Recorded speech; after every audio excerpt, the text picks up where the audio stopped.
चलिए अब बात कर लेते हैं वायनाड के विश्वकर्मा की। जी हाँ, देखिए वायनाड में जिस तरीके से भूस्खलन आया और इसके बाद अब वहां पर जो है मौत का आंकड़ा लगातार बढ़ता हुआ नजर आ रहा है। 200 के पार जो है मौत का आंकड़ा पहुंच चुका है।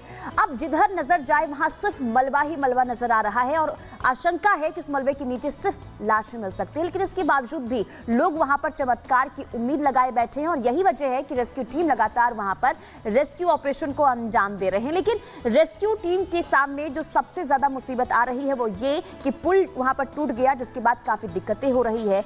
लेकिन आपको बता दें कि भारतीय सेना के जो इंजीनियर्स हैं उन्होंने सिर्फ महज 16 घंटे के भीतर वहां पर एक नया रास्ता तैयार किया है। क्या है वो नया रास्ता, आपको रिपोर्ट के जरिए दिखाते हैं।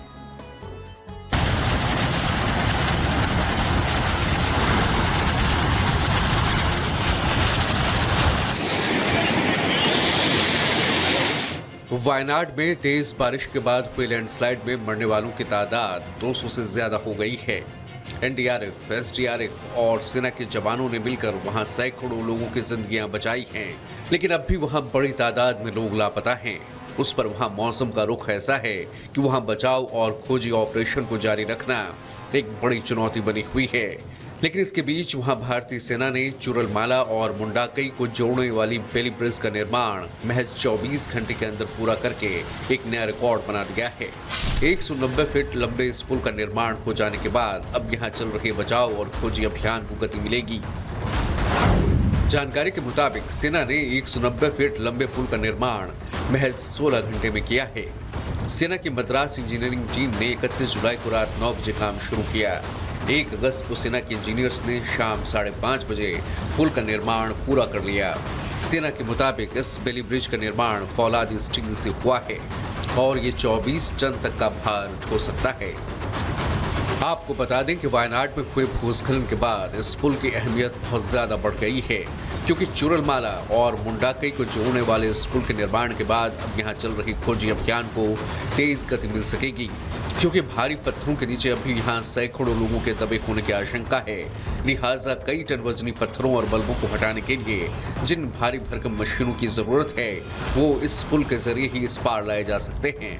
इसलिए सेना जल्द से जल्द इस पुल का निर्माण पूरा करने में लगी थी। वहीं रिकॉर्ड समय में पुल निर्माण के लिए सेना के उच्च पदाधिकारियों ने भी इंजीनियरिंग टीम की प्रशंसा की है। इस कड़ी में त्रिवेंद्रम के रक्षा प्रवक्ता ने सोशल मीडिया एक्स पर सेना के इंजीनियरिंग विंग्स का हौसला बढ़ाते हुए लिखा, भारतीय सेना के मद्रास इंजीनियरिंग ग्रुप की मेजर सीता शेलके और उनकी टीम को बधाई, जिन्होंने सभी प्रकार की चुनौतियों को पार करते हुए वायनाड में 16 घंटे में 24 टन क्षमता वाले 190 फीट लंबा पुल बनाया। ये कार्य 31 जुलाई को रात 9 बजे शुरू हुआ और 1 अगस्त को शाम 5:30 बजे पूरा हुआ। बेशक भारतीय सेना के मद्रास इंजीनियर्स की ये उपलब्धि इस वक्त वायनाड के लिए बहुत मायने रखती है, क्योंकि कभी साउथ का मिनी कश्मीर कहे जाने वाले वायनाड के इस हिस्से में अब भी जमीन के नीचे सैकड़ों लाश दफन होने की आशंका है, जिसे निकालने का काम अब शुरू हो सकेगा। पूरा का पूरा घर पानी के तेज बहाव में बह गया। रह क्या गया है वहां पर? रह गई है तो बस एक बेसमेंट रह गई है। अब आपको दिखाते हैं यहाँ पर एक और घर, और इधर जो आपको निशान नजर आएगा आपको पता चलेगा कि इतना लेवल ऊपर था, मतलब कि ग्राउंड फ्लोर पूरा डूब चुका था। उसके बाद ये सामान आपको दिखाई दे रहा है, अलमीरा, ये इस घर के अंदर अलमीरा रही होगी।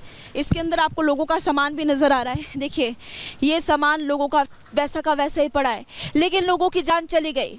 सब कुछ रखा रह गया यहीं पर ही, लेकिन लोग यहाँ पर नहीं है। कुछ लोग बच गए, वो भगवान का शुक्रिया अदा कर रहे हैं कि हम बच गए, उनको रिलीफ कैंप भेजा गया है, लेकिन कुछ लोग इस मिट्टी में दफन हो गए। ऐसे बहुत सारे लोग हैं। ये देखिए इसी घर से ये यहाँ पर बेड भी निकला है, और इस तरह से देखिए सारा सामान लोगों का कैसे यहाँ पर बिखरा पड़ा है। कुछ चीज़ें खाने की ये आपको दिखा रहे हैं। इसके अलावा देखिए कंबल, यहाँ पर कंबल भी है इस घर के ही, और इसके अलावा ये स्टील की बोतल भी आपको नजर आएगी। बहरहाल कुदरती चुनौती और बेहद हाई रिस्क के माहौल के बीच भारतीय सेना ने अपने अदम्य साहस, कभी हार न मानने वाले जज्बे के साथ इस नामुमकिन से लगने वाले पुल को रिकॉर्ड समय में पूरा करके दिखा दिया है। उम्मीद है कि विपत्ति के वक्त दिन रात काम करने वाले इन बहादुरों की जाबाजी वायनाड की मुश्किलों को कुछ हद तक कम कर पाएगी। Bureau report, Republic Bharat.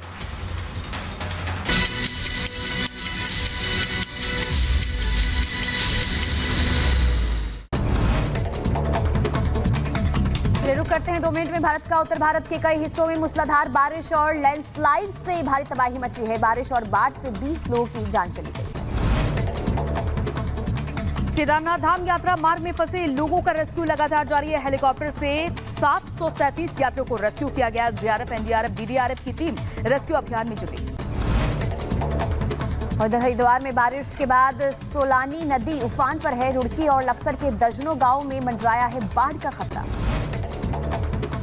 Kerala के वायनाड में मरने वालों की संख्या 200 के पार पहुंची। केरल के सीएम ने अधिकारियों के साथ समीक्षा बैठक की। हिमाचल प्रदेश में भारी बारिश का कहर देखने को मिल रहा है। अब तक 5 लोगों की जान चली गई है। करीब 45 लोग लापता हैं। बिहार की सीतामढ़ी में लूट का खुलासा करने वाले पुलिसकर्मियों को दिया जाएगा इनाम। डीएसपी ने प्रेस कॉन्फ्रेंस कर दी जानकारी। यूपी के सोनभद्र में घर वालों से नाराज होकर छात्रा ने खुदकुशी कर ली। परिजनों को वीडियो कॉल कर आत्महत्या की जानकारी।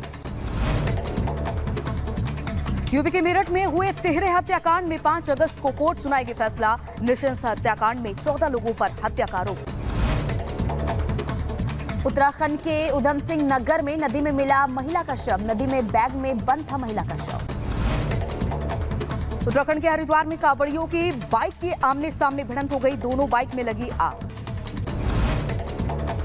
इधर यूपी के संभल में तेज रफ्तार ट्रैक्टर ट्रॉली पलटी और एक युवक की मौत की खबर सामने आई। यूपी के झांसी में नेशनल हाईवे पर टमाटर से भरे ट्रक में अचानक से आग लग गई और फायर ब्रिगेड ने कड़ी मशक्कत के बाद आग पर काबू पाया। आगे बढ़ेंगे। इधर उत्तर प्रदेश के रामपुर में करंट की चपेट में आई स्कूल बस। ड्राइवर की करंट लगने से मौत हो गई। महाराष्ट्र के पुणे में 3 साल की मासूम पर गिरा लोहे का गेट। हादसे में बच्ची की मौके पर हुई मौत। और चलिए सबसे पहले बात करते हैं उस तबाही की जिसने देश के हर कोने कोने में तस्वीर बदल कर रख दी है। यानी कि बारिश जो लगातार जिस तरीके से त्राहिमाम लोग कर रहे हैं और भूगोल बदलता जा रहा है। क्या मैदान, क्या पहाड़, हर तरफ त्राही त्राही मची हुई है। बिल्कुल, देखिए त्रासदी की जो तस्वीर सामने आ रही है वो डराती भी है, क्योंकि लगातार मौत का आंकड़ा जो है वो भी बढ़ता हुआ नजर आ रहा है। लेकिन अभी मौसम वैज्ञानिकों की माने तो राहत नहीं मिलने वाली है। रिपोर्ट के जरिए आपको दिखाते हैं कि मौसम विभाग की तरफ से आखिर क्या कहा गया है, और साथ ही साथ ये भी दिखाते हैं कि इस वक्त देश के आधे हिस्से में क्या स्थिति बनी हुई है बाढ़ और बारिश की वजह से।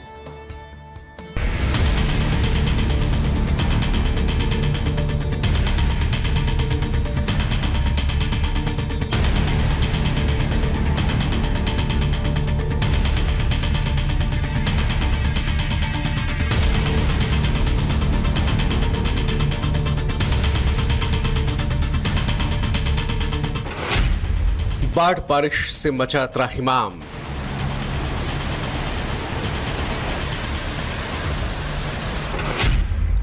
पहाड़ से जमीन तक कोहराम।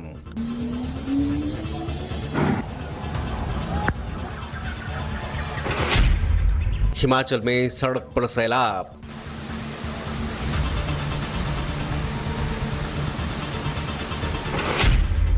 उत्तराखंड में प्रचंड दहाड़ जिसने कल पूरी भीमबली को हिला के रख दिया। मैदान पर चल प्रहार।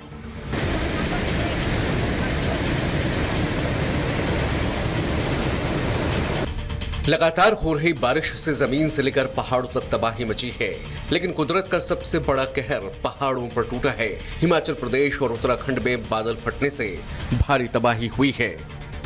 अकेले हिमाचल प्रदेश में 3 जगहों कुल्लू, रामपुर और मंडी में बादल फटने से सैलाब उमड़ पड़ा है।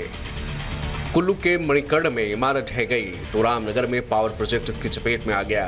बारिश के कारण कई घर, पुल और सड़कें बह गईं। बादल फटने और बाढ़ से कई रास्ते पूरी तरह से कट चुके हैं, जिसकी वजह से रेस्क्यू में भी दिक्कतों का सामना करना पड़ रहा है। हिमाचल प्रदेश में बादल फटने से 5 लोगों की मौत हो चुकी है। अलग अलग जगहों पर करीब 45 लोग लापता हैं। कांगड़ा, कुल्लू और मंडी में रेड अलर्ट जारी किया गया है। भारी बारिश के साथ साथ आंधी और बिजली गिरने की आशंका है।